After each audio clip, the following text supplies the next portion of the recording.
Pregunta: ¿debemos participar en política? Sí. Sí, no, tal vez. Esas preguntas son las que uno debe hacerle a Dios. Porque si usted le pregunta al uno, le dice una cosa. Y si le pregunta al otro, le dice otra. Y si le pregunta a otro, dice: ¿usted por qué va a votar? Y depende de lo que usted conteste, es la respuesta. Entonces, ¿será que nosotros debemos participar en eso? Porque eso es como tan raro. ¿Será que sí? ¿Será que no? Les pregunto: ¿quién gobernaba en el principio? ¿Cómo era en el Génesis? ¿Quién gobernaba? Dios. Dios estaba en el gobierno y era el que dirigía, creó los cielos y la tierra, era el que daba las órdenes y la gente se ceñía a la dirección de Dios. Pero vamos a abrir nuestras Biblias en el libro de Éxodo, capítulo 20, verso 19. Y dijeron a Moisés: habla tú con nosotros y nosotros oiremos. ¿Pero qué? No hable Dios con nosotros para que no muramos. Tremendo, ¿no? ¿Quién se iba a imaginar ese detalle? Ahí el pueblo le dice a Moisés: ¿quién era Moisés? El líder de todo el pueblo. Y le dijeron a Moisés que quién no hablara con el pueblo. Que Dios no hablara con el pueblo, sino que hablara con Moisés. Moisés, hable usted con Dios y nos cuenta, pero que Dios no hable con nosotros. Desde entonces el pueblo ha empezado a separarse de Dios, inclusive llegar a pedir que Dios no le hablara. Y aquí es donde surge una profesión, por decirlo de alguna forma: el profeta. Profeta es aquel que habla de parte de Dios, porque el pueblo ya había pedido que Dios no hablara directamente con ellos, sino a través de alguien.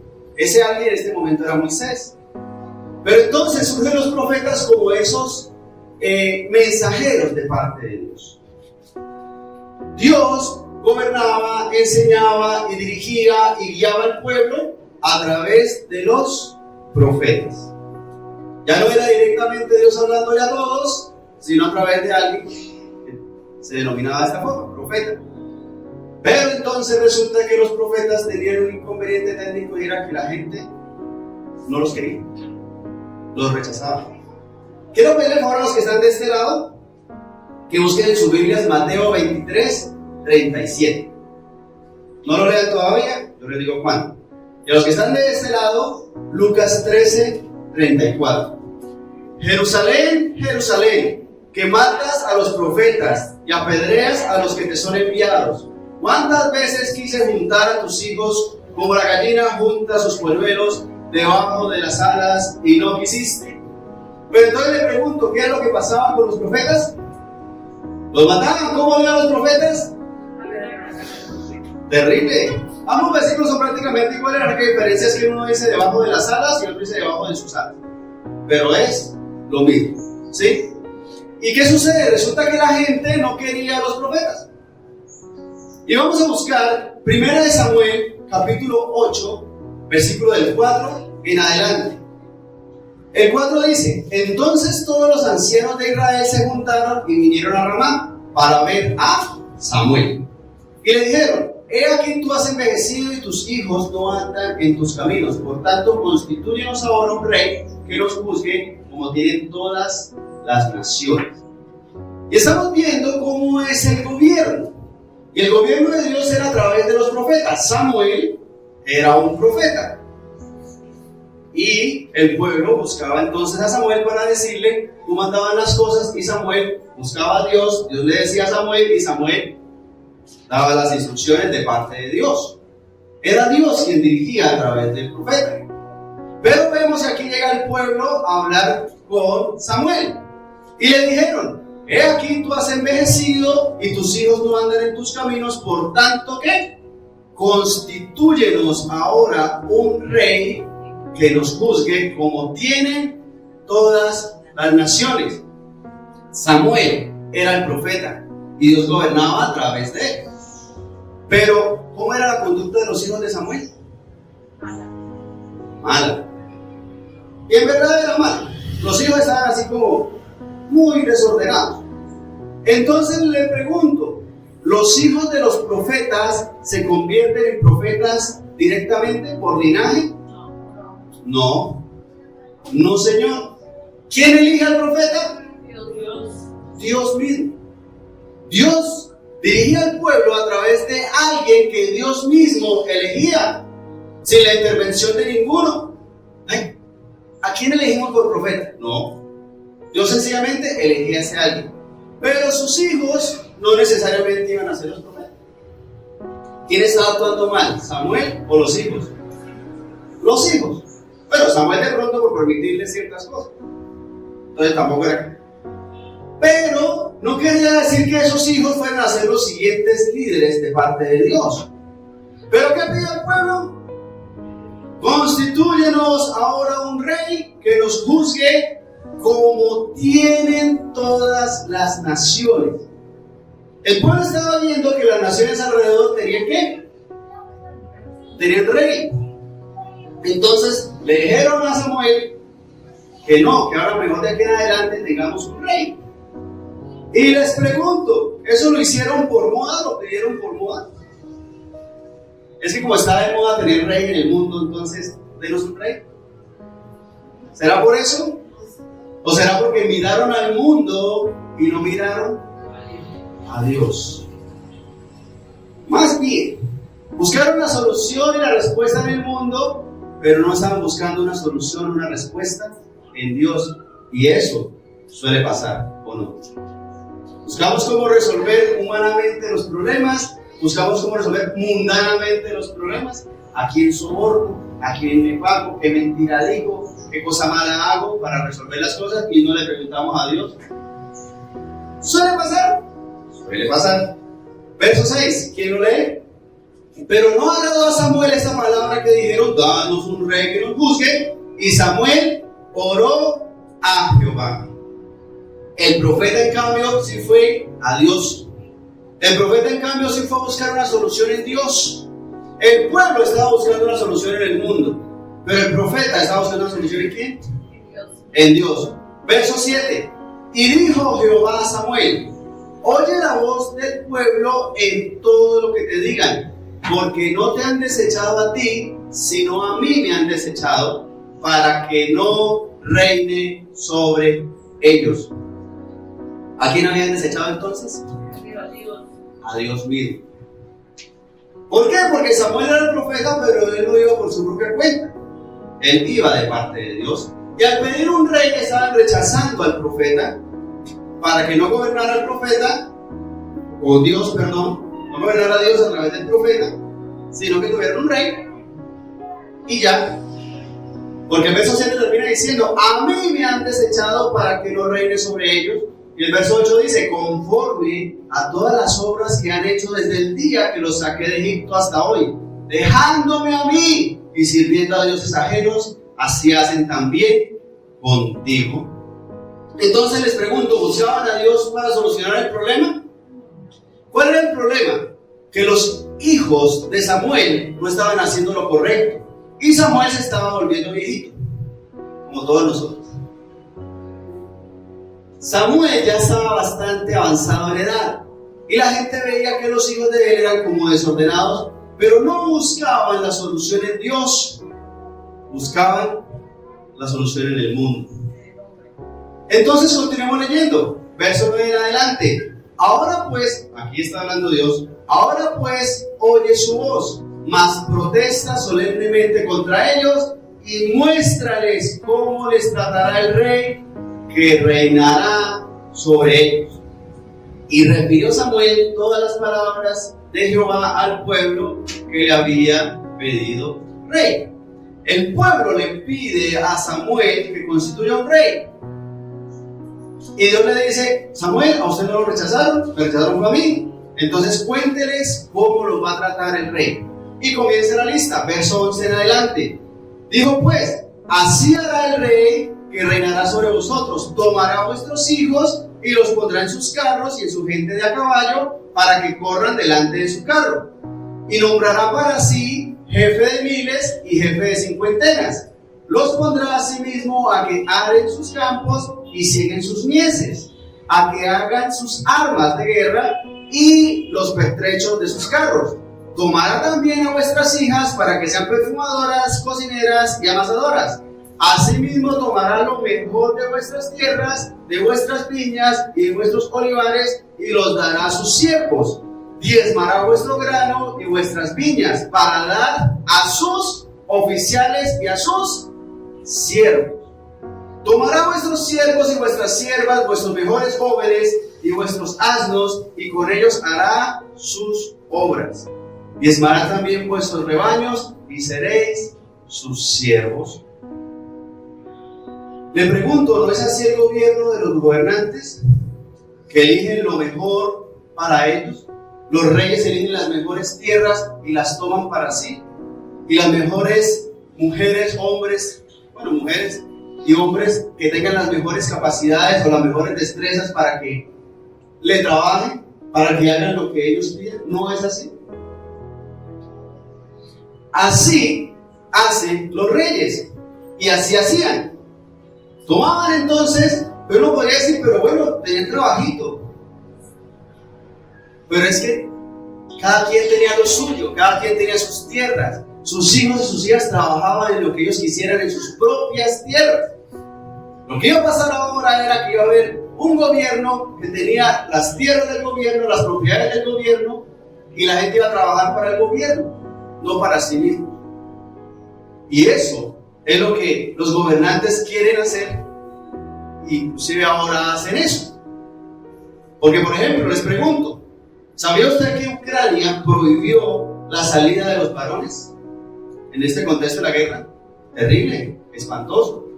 Pero fue ley el prohibirle a los hombres salir del país.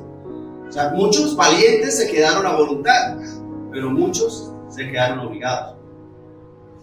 Y les pregunto, ¿Zelensky es rey? Pues presidente. Presidente. ¿Putin es rey? ¿Maduro es rey?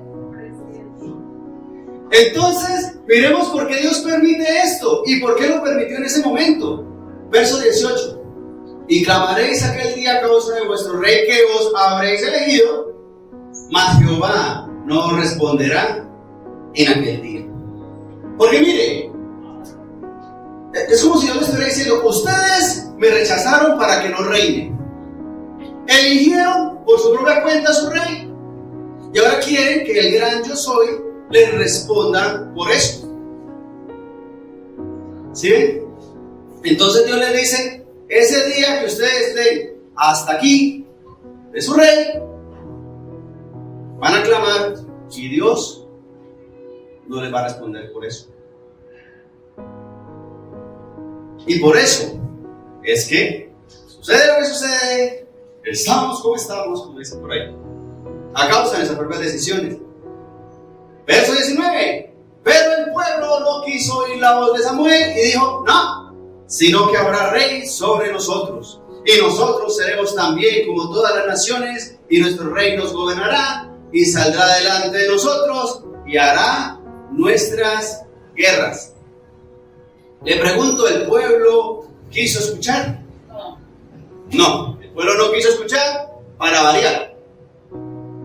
No, entonces le pregunto, ¿es malo ser rey? Vamos al libro de Romanos, capítulo 13, verso 1 en adelante. Sométase toda persona a las autoridades superiores, porque no hay autoridad sino de parte de Dios, y las que hay por Dios han sido establecidas. Y es que la autoridad hay que obedecerla. ¿Por qué? Porque es un propósito ¿de quién? De Dios, para que tengamos orden. ¿Será que necesitamos a alguien que gobierne para que tengamos orden? Les voy a poner un ejemplo pequeñito. Carrera 27 con calle 36, el cruce de dos vías principales. Se fue la luz y se apagó el semáforo. Y los carros vienen así y así, y los carros vienen así y así. Y en la mitad, como no hay semáforo, se encontraron los unos con los otros y ni para allá ni para acá. Y la vi aquí sola, pero como los que van aquí no dejaron pasar, los de acá no podían pasar. Y la vía de allá también sola, pero como los que vienen de allá para acá se metieron, no podían pasar. ¿Y qué embotellamiento? Y espere, y unos se metían más mal que los otros, entonces los que podían por un ladito se adelantaban, arriesgándose a estrellarse. Terrible. Cuando por fin como que había un huequito, entonces se metía el otro y no dejaba pasar al resto. Llegó la luz, llegó el semáforo, solucionaba el problema. Increíble. Increíble que como personas, como seres humanos tan inteligentes y tan pilos, no seamos capaces de resolver un nudo tan sencillo como ese, que sí lo pudo resolver, ¿qué? Un semáforo. ¿Por qué? Porque el semáforo es autoridad. Tremendo. Tremendo. ¿Usted ha visto alguna vez algo parecido? ¿Qué pasa si usted se come el semáforo? Arriesga a morirse indigestado. Peligroso, ¿cierto? Peligroso. Usted no se lo come, pero el otro sí. Puede que no le pase nada por la pura misericordia de Dios. Pero ¿y si sí? El asunto está en ese, que Dios establece la autoridad para obedecerla porque es un propósito de parte de Dios. Verso 2. De modo que quien se opone a la autoridad, a lo establecido por Dios, resiste, o sea, se opone. Y los que resisten acarrean condenación para sí mismos. Sujetarse a toda la autoridad cuesta, ¿o no? Volvemos al semáforo. Usted llega ahí caminando y el semáforo está en verde, pero no viene ninguno. El que viene volando rápido no lo vio. Tantas cosas, por ejemplo, uno dice, ¿cómo voy a pagar los impuestos si este gobierno es corrupto? Porque pagar impuestos cuesta, duele. Y el gobierno corrupto, ¿yo qué voy a pagar impuestos a un gobierno tan corrupto? Usted responda con lo suyo, que ellos tendrán que responderle a Dios por lo de ellos. ¿Por qué? Porque es que dice que quien se opone a la autoridad, a lo establecido por Dios se opone. Dios nos está diciendo que nosotros debemos seguir lo que Dios establece. Hagámosle caso a Dios, que si los demás no le hacen caso. Si usted llega otra vez al semáforo y se detiene ahí, si los demás pasan, pero usted cúmprale a Dios. Verso 3. Porque los magistrados no están para infundir temor al que hace bien, sino al malo. ¿Quieres pues no temer a la autoridad? Haz lo bueno y tendrás alabanza de ella, porque es servidor de Dios para tu bien. Pero si haces lo malo, teme, porque no en vano lleva ¿a qué? La espada. Pues es servidor de Dios, vengador para castigar al que hace lo malo. Le pregunto, ¿para qué será la espada? Para castigar. ¿Será el humo de juguete? Y en esa época, porque pronto ahorita usted ve a alguien con la espada ahí. Pero en esa época esa espada era de juguete. ¿Era para tenerla ahí bonita y brillante? ¿No es cierto? Es que nosotros queremos hacer lo malo y que no nos pase nada. Y eso nos pasa seguido. Por ejemplo, hay una protesta y vuelan palos y piedras de un lado para otro. Y usted se mete ahí y ¡pum! Le pegan en un ojo. ¿A quién le echamos la culpa?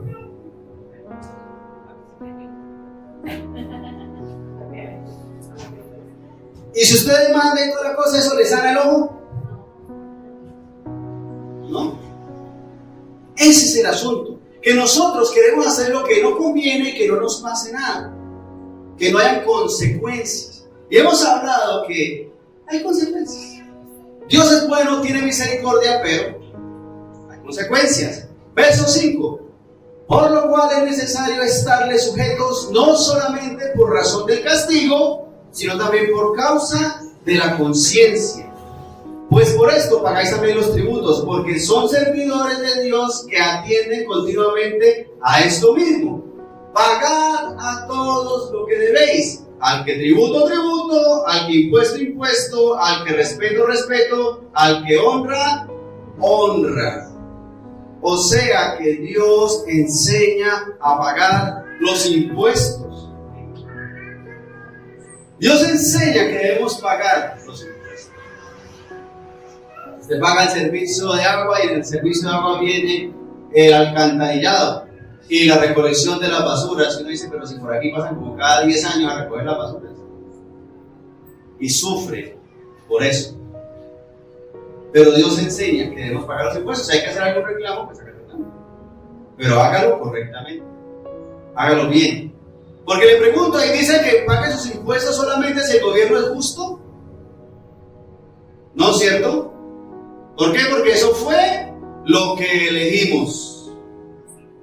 Tremendo. Vamos al Evangelio de Mateo capítulo 22, verso 15 en adelante. Entonces se fueron los fariseos y consultaron cómo sorprenderle en alguna palabra. ¿A quién? A Jesús.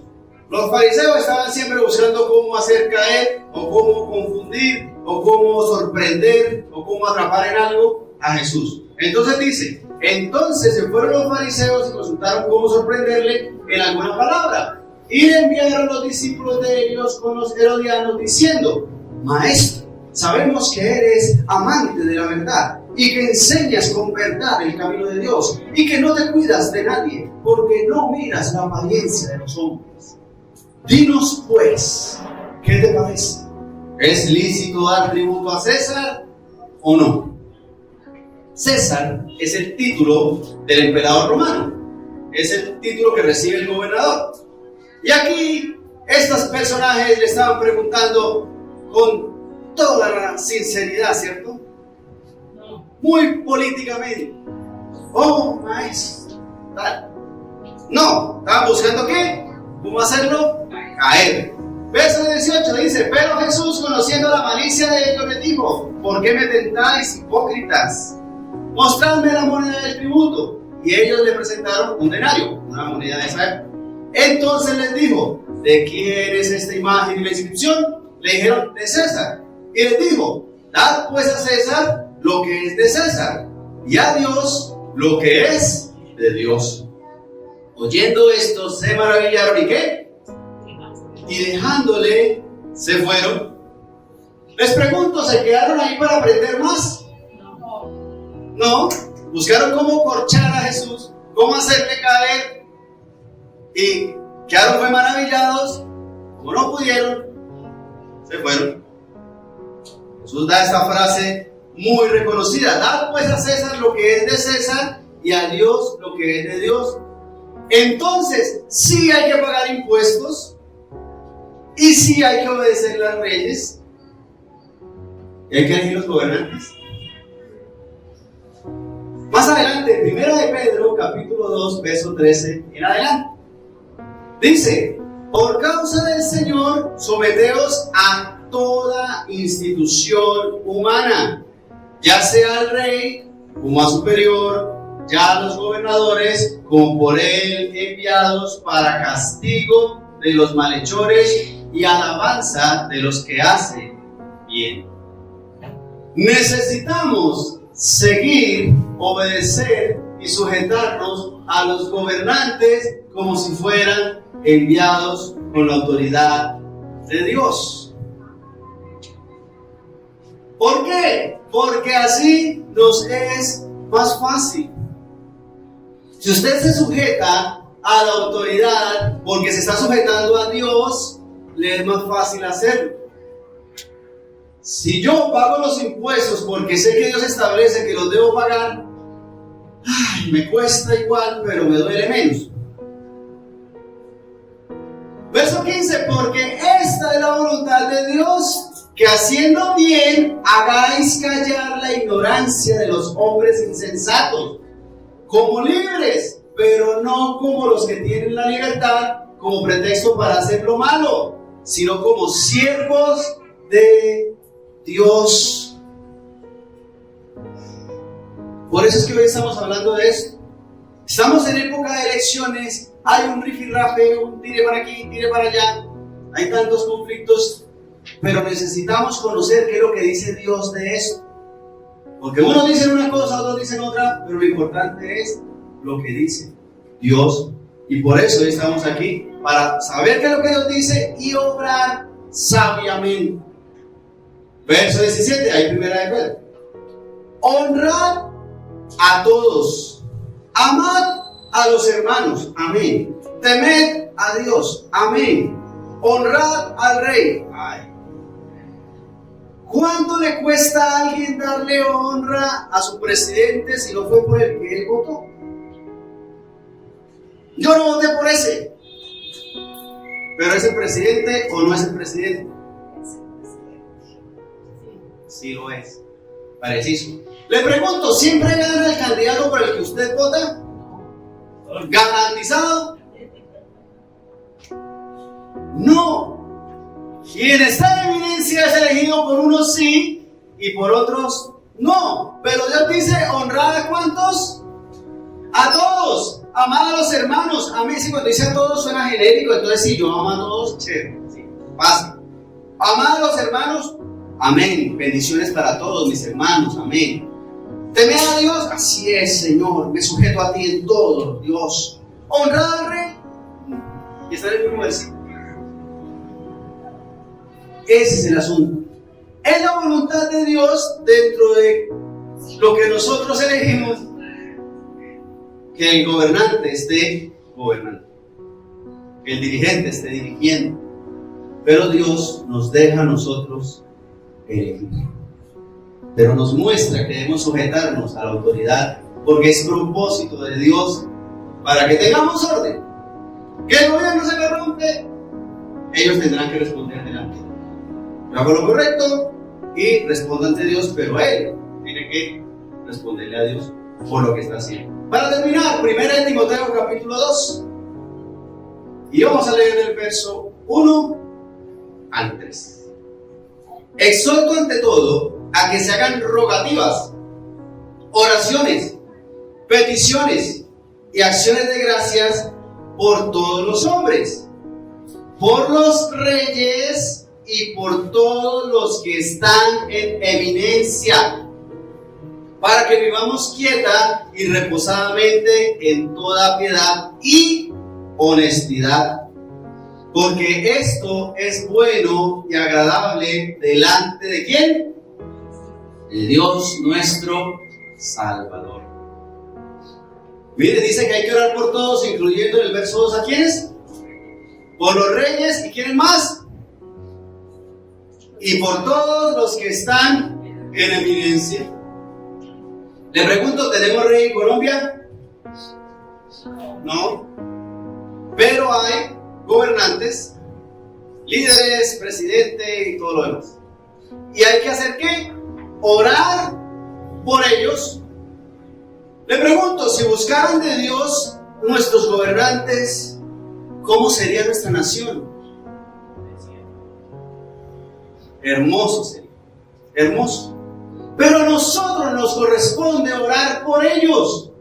¿Solo por el que usted eligió? No. Y si no quedó ninguno de los que usted eligió, también hay que orar por ellos.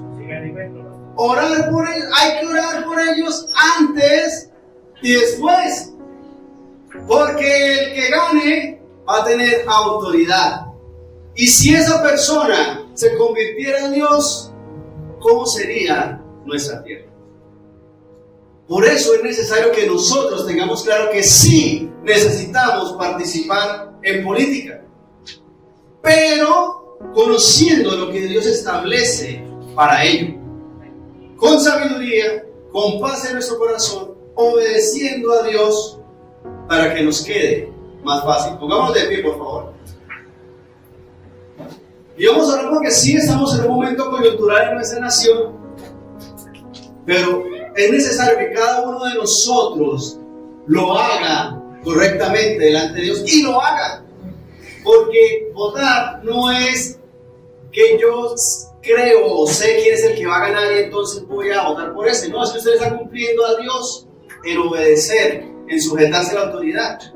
Y el voto es un derecho, pero también es un deber.